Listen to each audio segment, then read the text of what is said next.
matter what your socioeconomic status, what your title is on your job, what's your education. We all got to leave here.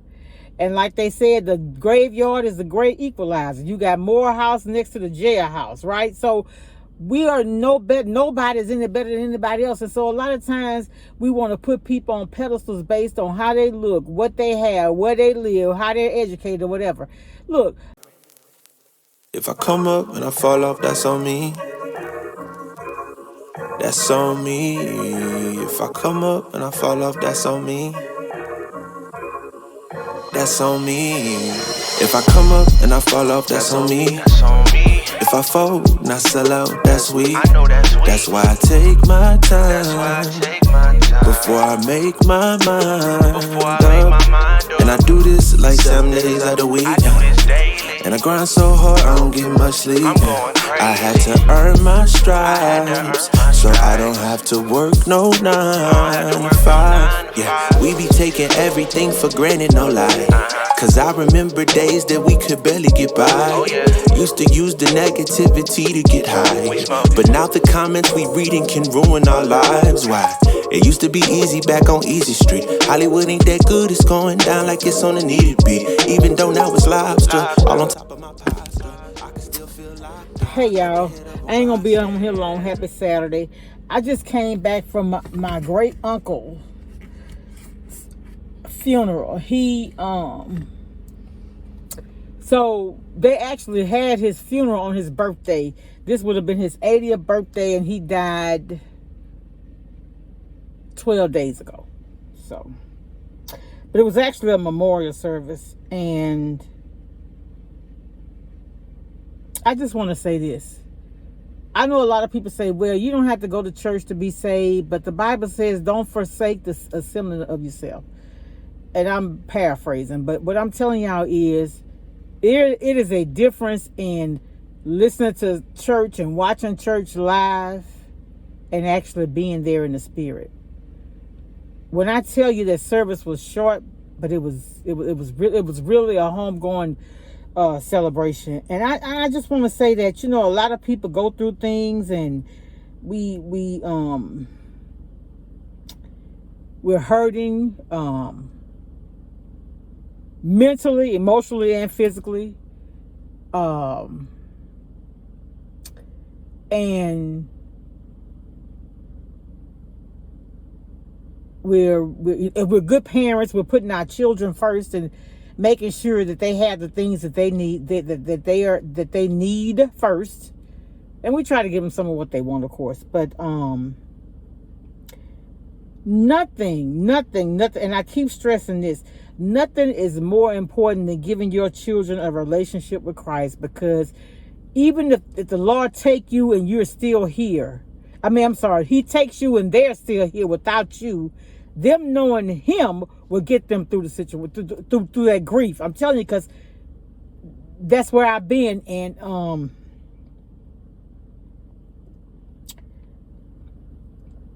my great uncle he was my great uncle because he was married to my dad's sister. And he had 2 daughters, worshiped the ground those daughters walked on. And the one daughter died last year. The mom died decades ago. My aunt died decades ago. I was probably a little girl. And so now he's gone. And now my cousin, she has kids. She has a husband. She has grandkids. She has a lot of us. A lot of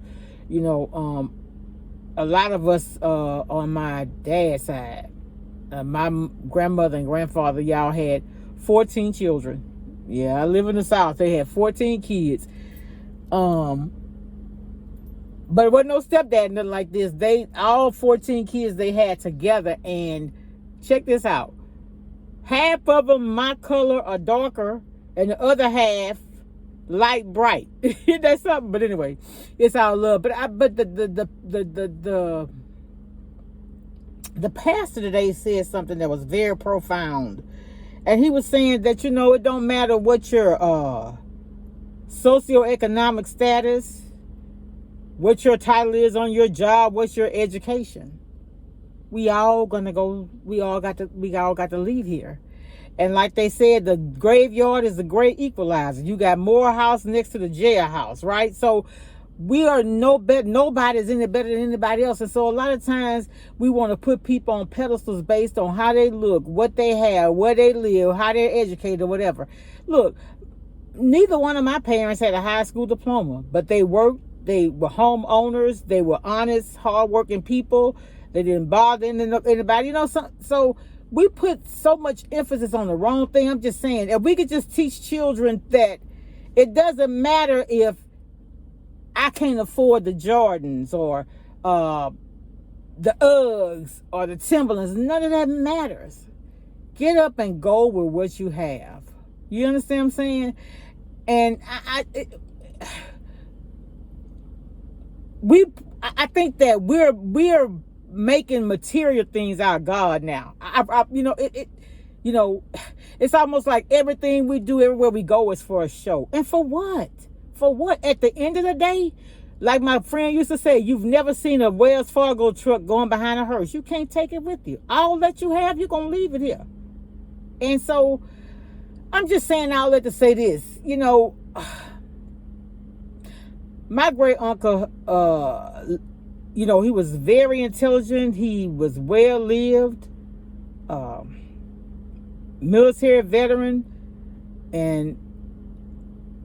but everything that everybody said about him was something kind, being generous, helping people, always wanting to know how can he be of service, and how many of us are really like that? When I go through things like that, and I think about it, I said, have you ever thought about your funeral? I know this might sound crazy, but I'm serious. The life you live now speaks for you. And you know something else? This is what I think about sometimes. The best stories about you, the best stories told about you are most likely going to be at your funeral. You won't even be alive to hear that. You think about how profound that is. When is the last time you gave somebody a kind word, a compliment? I appreciate you. Thank you. You inspired me. You're beautiful. You're handsome. Just things, just simple things to uplift other people. And I just think about the world we live in sometimes, and it saddens me because, like, I didn't get a chance to watch it. I was getting ready for the funeral this morning. I had to get up and do my hair and stuff, and I was watching, and I said, nah, I'm gonna cut it off. I was getting ready to watch that video of those officers beating I don't even know his name right now, the black guy, and I was like, where is the love? I keep preaching over and over. Love could change situations, people, situations, and circumstances if we let it. If we always think about the love for each other before we do things, before we say things, this will be a better world for everybody.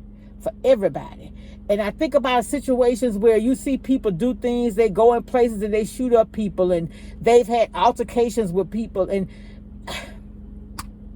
could one kind gesture, one kind word have changed the outcome of that situation? And then when we go through this, and then, everything happened, God's allowed, but what are we learning when this happened? Do we be like, oh, Lord, it happened again, and just go back like it never happened? What can we do different in our everyday life to change the situation or prevent a situation around us? What are the things that we allow that can escalate a situation when all we had to do is be kind and de-escalate? I know I'm all over the place and nobody may not understand, but at that funeral, like I said, my uncle would have been 90 years old today. And just thinking about his life and how he was always kind, he was always fun, like they say, he never complained, and he would ask a lot of questions about different things. He was a very analytical thinking, and he made you think. You know what I'm saying? He was a praying man, and I just wish that so many more people existed in the world like that. You know what I'm saying? And I remember when my friend, I'm gonna get off here, but when my friend mama died, and she got up and she spoke, and she was saying, I forgot what the pastor name. She said, he ain't gonna have to get up here and lie about my mama and tell no lies about my mama. I'm gonna tell her. My mama went to bingo every Thursday because that's just who she was. And she did. I remember her mama told me, she said, she had come over to where I was working, and I was interviewing her and trying to recruit her to come to work. And she was like, well, I can't work Sunday because I go to church. She said, I prefer not to work Wednesday because I go to Bible study, and I can't work Thursday because I go to bingo. But yeah, it just, things happen in my life, and it just caused me to reflect. I think that for me, when I go through situations, even funerals, even weddings, I sit back and I look at things. And that's one of my favorite places to go, though, is weddings. I like to feel the love. And I pray that when I go to weddings, that the people who wedding I go to keep that same love. It's just, I don't know. You just, I look at, they were saying about how he would help his immediate family, people that he knew, stuff like that. And I, my son and I were talking about that, and he was like, Mom, do people really do things for you because they love you or because they're trying to see what they can get out of you in return? Are people really kind for no reason, just because? Or is there an ulterior motive for your kindness? It's just, I don't know. I don't have all the answers, but all I know that anything, irregardless of what I go through, I know God is there. He's in the midst. I know he is. Whew. All right, y'all. But anyway, I just want to come on. It's Saturday. It's January the 28th. It's I'm here in Louisiana, and it's not cold. It's cool. It's a nice day, and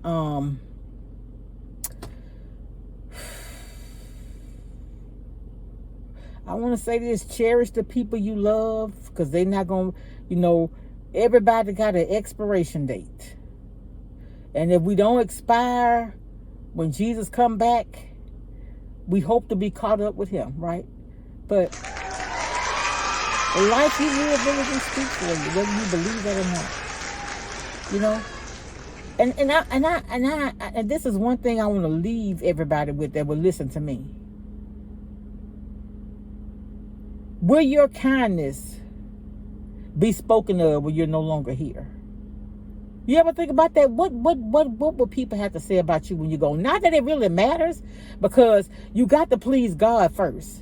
We're not here to please people, but in pleasing God, you ought to have a kind word for somebody sometimes, right? All right, y'all, I'm headed in. I've been going out since I left. I was actually early. I left home at 10, and so it is now 4 o'clock. So I haven't done anything today but wash a load of clothes. I got up and washed clothes before I did my hair. That's all I did. So I don't have to worry about being late doing my hair for church tomorrow. It's already done. All right. I love everybody, y'all. Hey, I have 90-something% of my people who watch my videos don't subscribe. So I'd like you to subscribe. And then if you have any questions, feel free to ask. Doesn't matter whether it's personal or not, but if it's too personal, I just say none of your business. In a very polite way, right? All right, y'all. Be blessed. I'll talk to y'all later. Have a good weekend. Much love. Bye. Feel the love. I feel the love. I hope it never goes away.